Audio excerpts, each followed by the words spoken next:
Human service organisations. They can be public or private. Their main objective is providing services to people and communities. Human service organisations work on building relationships between clients and central to the work of the human service organisation. And profit is not a primary aim. They can be partly publicly funded. Implications affect political decision making. There is tension when having to run programs within government funding limits. More often, organisations employ professional workers. This could be seen as problematic to social workers. Organisations have significant value bases because of diverse, complex and flexible work.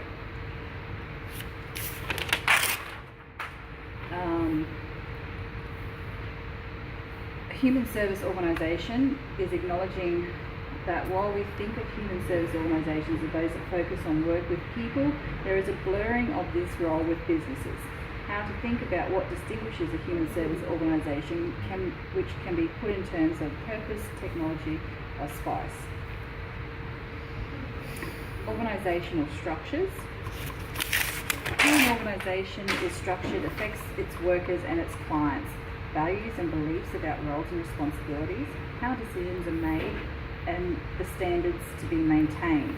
The concept of one best way is for the purpose of control and management. The nature of bureaucracies. German sociologist Max Weber viewed bureaucracy as a rational hierarchy organisation in which decisions are based on logical reasoning, particularly what makes people follow instructions, conformity with rules and procedures with clear-cut structures for accountability. Tensions with hierarchy at different levels, perspectives change. Culture is to be an effective worker to conform to a hierarchy. How many levels within an organisation depends on the size of the organisation with advantages to both.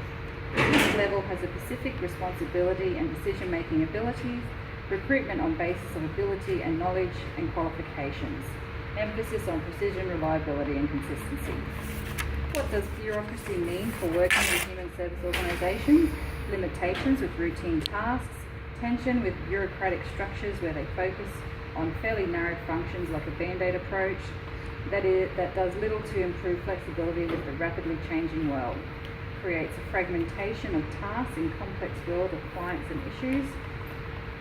So we have explored the nature of a bureaucracy and what it means for human service workers. Most human service workers work in large organisations that tend to be bureaucratic. This usually means having a hierarchy structure with clear lines of responsibility, work is divided according to roles, carried out by trained workers whose work is controlled by the rules. While we tend to think of government departments as bureaucracies, large voluntary agencies also operate in bureaucratic ways because of their size.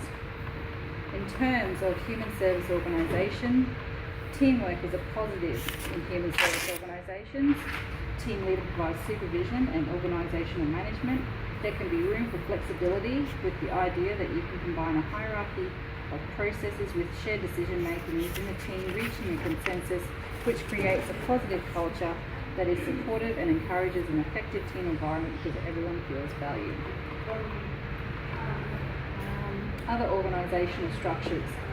Tensions with hierarchy at different perspectives change. Senior managers conscious of internal and external factors like accountability, expenditure and effective service delivery.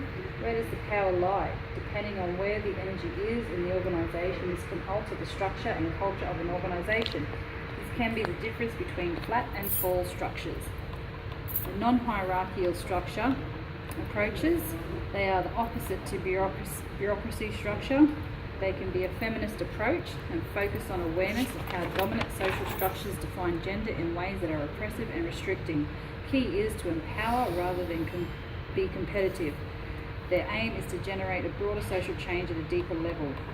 So we explored the other organisation structures such as collectives and how these operate with their emphasis on a flatter structure, consensus, decision making and greater sharing of roles. This approach can also sometimes be used by teams with larger bureaucratic organisations.